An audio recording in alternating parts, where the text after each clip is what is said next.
အမျိုးတို့မင်္ဂလာပါနော်ဒီမှာရုံရောက်နေတယ်ဗျနည်းပြမနော်ရှေ့နေလက်ပွေနှိပ်ထားတဲ့အမျိုးတွေရောပေါ့နော်အဲ့နေရာအုပ်ပြီပေါ့နော်ဒီမှာစိတ်တုံးစာရွက်ထုထားတဲ့စာရွက်ပိုင်နုမှရပါပြီဒီစာရွက်တွေအကုန်လုံးအခုကျွန်တော်တချို့တော့အိမ်ယူသွားပြမယ်ပေါ့နော်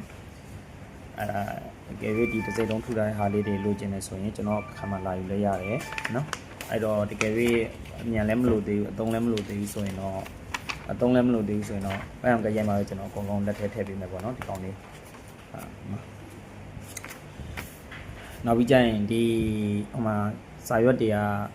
ဒီမှာဒီလိုပလတ်စတာနဲ့မှာကိုက်နေတန်လမ်းမယ်မပြီးသေးဘူးဒါပြီးတဲ့ဟာလေးကိုကျွန်တော်ယူပြီးရိုက်ပြပေးတာပေါ့နော်နောက်တစ်ခုရှိတာ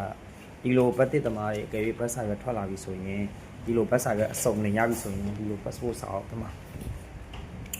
ဒီလိုစာအုပ်အနီအခွန်တွေရှိရဆိုဒီတော့ကျွန်တော် TV စာတစ်ခါလေးထည့်ပေးမယ်ရှိရလို့ဆိုရင်ပေးလာပေါ့နော်ကလေးတွေ TV စာလုံးမဲ့လို့ရှိရင်တစ်ခါလေးပေးလာပါကျွန်တော်တစ်ခါလေးတက်တန်ဒီထဲကိုထည့်ပေးမယ်ဒီစာအုပ်ကအခွန်တွေပါဗမာပြည်ကလာတော့မှပါလာတဲ့စာအုပ်တွေပေါ့နော်โอเคအားလေးပြောချင်လို့ပါ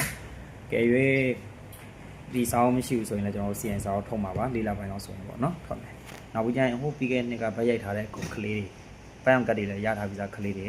CI စာအုပ်ကို3လပိုင်းလောက်ဆိုရင်ကျွန်တော်တို့ဒီ2လပိုင်းကျော်နေကျွန်တော်စာရေးလုပ်ငန်းစဉ်တွေစပါတော့မယ်အဲ့တော့3လပိုင်းလောက်ဆိုဒီ CI စာအုပ်တွေထွက်တော့မှာဖြစ်တဲ့အတွက်အခုတည်းက